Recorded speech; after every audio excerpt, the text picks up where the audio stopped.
Let's take a look at the median sagittal section of the brain.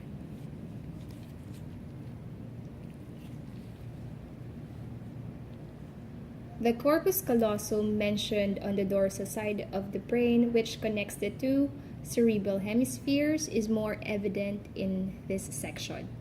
It is comprised of three parts: the genu, which is found in the anterior portion, the splenium, which is found in the posterior portion, and the fornix, which curves ventrally. Between the splenium and the fornix, you will see the septum pellucidum.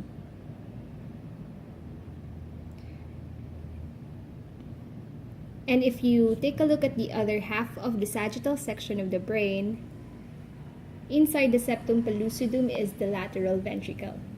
The lateral ventricle is composed of this first ventricle, found on the left side of the brain, and the second ventricle, which is found on the right side of the brain.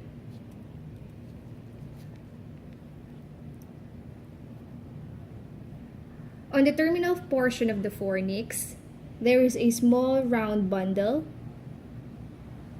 That is the anterior commissure.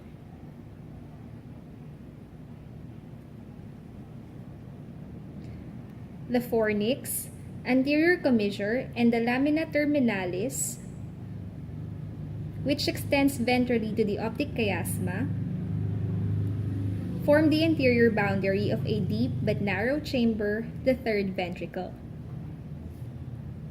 The cavity of the third ventricle extends ventrally into the tuber cinereum and the pituitary body.